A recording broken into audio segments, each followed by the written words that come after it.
Take a listen. Vaccination or you're fired. We're not talking about that. And Mr. President, this is unprecedented. Unprecedented. Never before has a president claimed the authority to actually do this. All right, so strong words there coming from the Senate floor earlier this week from our next guest. Alaska Senator Dan Sullivan is joining us on the White Couch this morning. Senator, great to have you on. Rob, great to be here. Nice to see you. Yeah, you too. That was pretty interesting what you had to say. I watched your entire speech there. When we talk about America, we always talk about liberty. We always talk about freedom. These Biden vaccine mandates via executive order, by the way, is this constitutional? No, I don't think it's even close.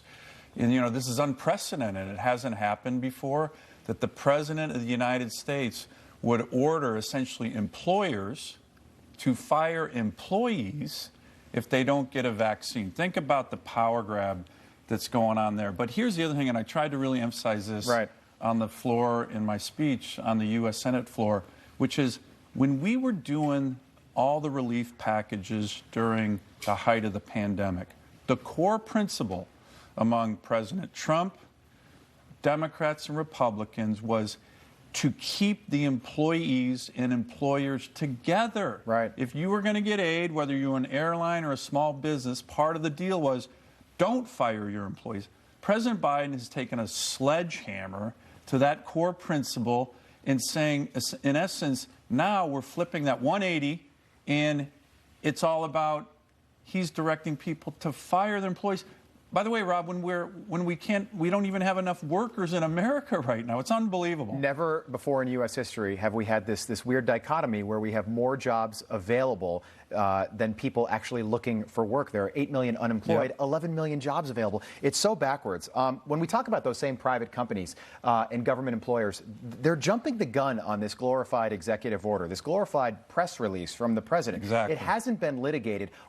And people are losing their jobs. Our best and brightest heroes, people that we were applauding months ago, have lost their jobs in many cases. It will continue. Why are they so eager to fire people? Why not wait it out for a little while and see what happens? What I did in that floor speech, and you may have seen, I led a letter to the president yesterday with 9 other senators, and we're saying, look, you need to hold off here. This is very likely to be unconstitutional. But importantly, I have been saying to America's business leaders, hey, you need to hold off. We know the president has put you in a bind, but you should hold off. Don't fire your employees right now, especially, you know, the other irony is a lot of in the executive order, the deadline is December 8th. Right. Think about that. They've totally jumped the gun. Fire your employees right before the holidays. So we've been saying, don't do that. Wait for the litigation to play out because the president is likely going to lose. So that's what we've been asking America's business leaders, many of whom, by the way, are loyal to their employees. They don't want to fire their employees. So skilled employees, too. We're talking about airline pilots, firefighters, police officers. You know, that institutional knowledge that is just evaporating now because these people are literally being told to pack their things and leave. And to your point, people that really were on the front lines of getting us through this pandemic. And all of a sudden, we're saying, thank you for your help. Now you're going to be fired. It's really remarkable. One quick one, Senator, if I could. We are about 12 days away from the first mandate for members of our armed services. It's November 2nd, Air Force and Space Force. If they don't get vaccinated, how do you think this plays out next month? Well, look, a lot of the military is getting vaccinated. Most of the rates among the military services, I think you guys know I'm still a reservist myself. Yep, you're in the Marines. Thank you, sir. Yep. And so a lot of that, I think, is going to be less of an issue because most of the services are having really, really high rates of vaccination.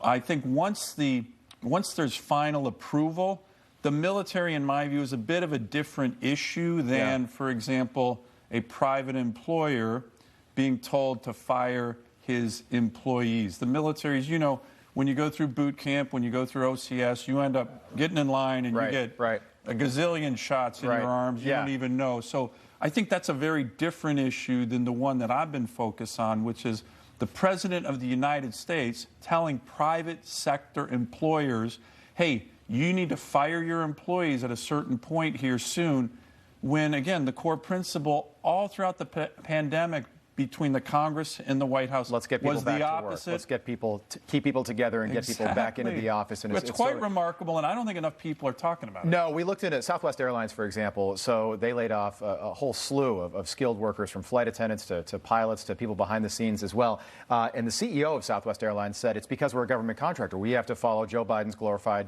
press release, this executive order. That might be unconstitutional. We looked into it. Southwest profits, only 3% of their annual profit is done via government contracts. They make the rest from you and I flying Southwest Airlines. Well, look, so that's sort of an untruth. And it's another important point.